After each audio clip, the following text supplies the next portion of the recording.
The biggest debate in gaming, the fastest action, and the deepest scar in the industry. All of it converges under one name, Call of Duty. This franchise started as a small PC World War II game in 2003 and has now become a culture that sweeps the globe. So how did Activision achieve this success? Which games took the series to the top and which ones absolutely demolished it? I am Pexel, and today in the Pexel to Legend archives, we examine the most colossal evolution in gaming history. Are you ready? This is where it all began, the year 2003. The game emerged from the shadow of Medal of Honor, but did something completely different. It wasn't about the single heroic soldier, it was about squad cohesion and chaos.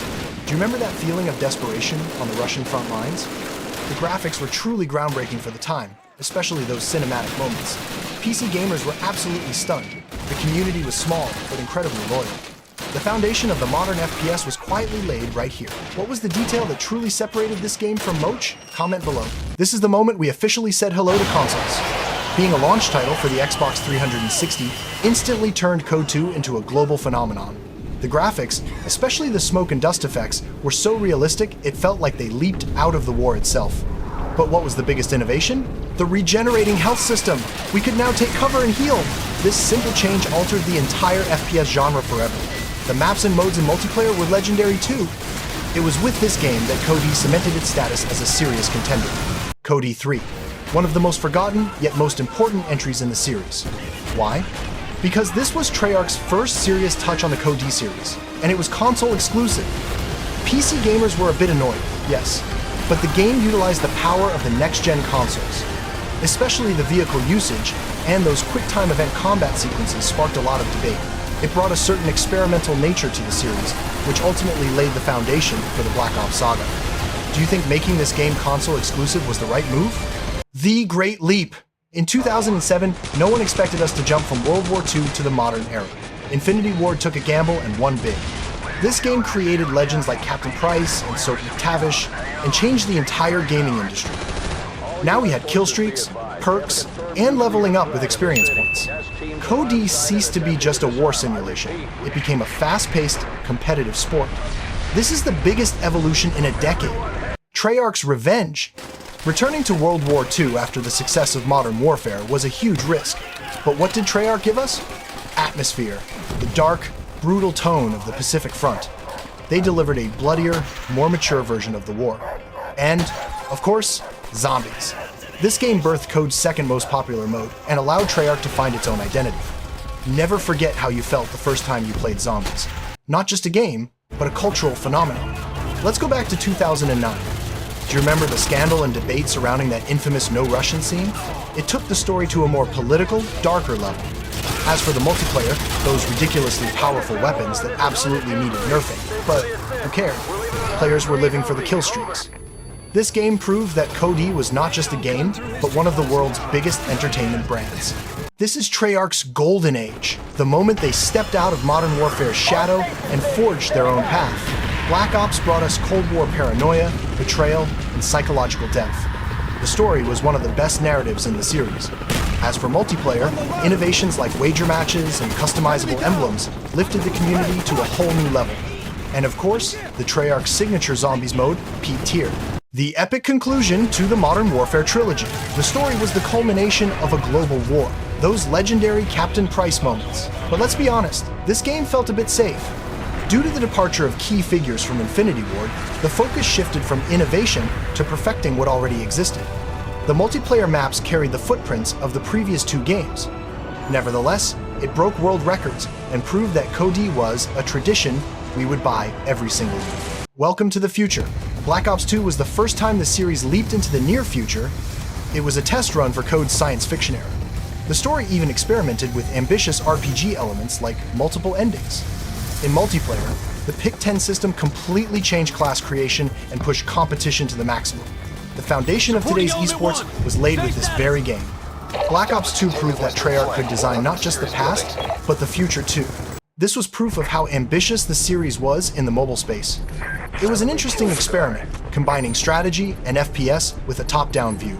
Of course, there were mobile limitations, but it showed that Code E didn't just want to be a simple shooter, it was experimenting with different genres. It was short-lived, but they were certainly testing the mobile market. Ah, Ghosts, the most controversial entry during the transition to next-gen consoles.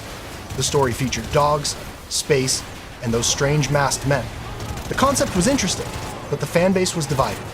They experimented with larger maps in multiplayer, which bored COD fans who loved fast action. Infinity Ward had drifted a bit from the series' spirit. Ghosts is the clearest proof that COD cannot always be a success. Jetpacks arrived. Everything changed. Sledgehammer Games' first title took COD to vertical mobility. The gameplay shifted to a completely different level.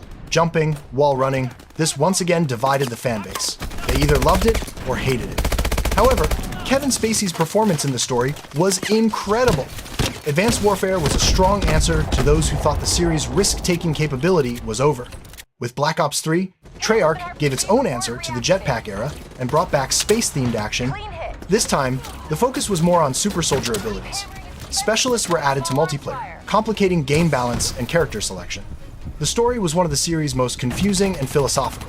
Treyarch transformed the future warfare theme into almost a science fiction film. The Abyss, COD's biggest mistake. It took the series to space, robots, and highly futuristic warfare. Players wanted the Modern Warfare remastered version more than they wanted this game. Infinite Warfare became one of the most disliked game trailers on YouTube. The story wasn't bad, but the community demanded a return to the roots. This game taught Activision a crucial lesson. Tradition is sometimes more valuable than innovation. Back to the roots. After the Infinite Warfare fiasco, Activision had only one solution: return to World War II. Sledgehammer Games ditched the bots and jetpacks and brought back the trenches and the blood. There was no automatic health regeneration. Medkits were back. This added a huge sense of urgency to the story.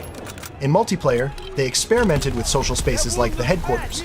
It was proof that the series was back on the right track. No campaign, Treyarch's radical decision carried a huge risk. For the first time, COD focused only on the trinity of multiplayer, zombies, and Battle Royale Blackout. Blackout was the ancestor of Warzone and attempted to be the most popular Battle Royale of the time. This showed that the series' focus was shifting from the single-player experience to live service. This was the game where COD tested its new business model, the series' undisputed mobile victory. It brought COD everywhere, into every pocket. The graphics were incredible for a mobile game. Most importantly, this game was like a collection of memories, bringing together all the legendary maps and characters of the series. With millions of downloads, it proved the strength of the COD brand and how indispensable the mobile market had become. Reset. Infinity Ward rebooted the series and delivered a realistic, gritty, and dirty Modern Warfare world. The story focused on the moral gray areas of war. In multiplayer, the gunsmith system took weapon customization to another level. This game formed the foundation of Warzone and took COD back to the top. COD was no longer just an annual release, but an interconnected ecosystem. The Pandemic Hero, COD's full entry into the Battle Royale arena. 150 players, the Gulag, the loadout system. Warzone wasn't just a game, it was a global social event. Being free to play brought the brand to millions of players who had never played before. The gaming world had never seen such a powerful free-to-play title. Treyarch returned the Black Ops series to Cold War paranoia, which was a good decision. The story offered players choices, leading to different endings. But this game's biggest success was its perfect integration with Warzone. Being able to share weapons and operators between the two games showed the ecosystem's strength. COD was no longer just one game, it was a giant platform. A failed attempt to return to World War II. Sledgehammer Games rushed the process under the pressure of Warzone integration. The story wasn't bad, but the map designs in multiplayer and the controversial skill-based matchmaking system were heavily debated. Vanguard was a game that showed the fatigue of COD's annual release cycle. Such weak links strengthened the hands of the series' critics. The next-gen beginning of the Modern Warfare series? Infinity Ward brought back the series' most beloved characters, Ghost, Soap, and delivered an incredible visual experience. The weapon sounds, the animations, everything was so satisfying. But the debates didn't stop. The removal of the minimap, the complexity of the interface. Still, the game was a solid foundation for Warzone 2 and proved that COD is still technically at the top. The most controversial full-price game in history. The feeling of it being just a DLC caused an uproar among the fanbase. The story was short, rushed, and the reuse of old maps was disappointing. However, this game showed us the new reality of COD. Games have now become annual updates that simply feed content into Warzone. Proof of an era where Activision's profitability strategy superseded the player experience. Time for a comeback. Treyarch taking over the Black Ops series again has raised expectations once more. The Gulf War theme brings back real espionage and political tension. especially the leaked omni-movement mechanic, running in all directions, could fundamentally change the gameplay. The hope for COD's return to the top lies in this game. If Treyarch can bring back analytical storytelling and balanced multiplayer, this could be the series' redemption. Do you think Black Ops 6 will be able to silence the critics? This was the incredible 20-year evolution of the Call of Duty series. We went from the muddy trenches of World War II, leaped into space with jetpacks, and now we've conquered the entire globe with Warzone. But the real question is, what was the peak of the series for you, that legendary year? Join the debate in the comments. If you enjoyed this massive analysis, don't forget to subscribe and hit the like button. See you in the next Pexel to Legend analysis.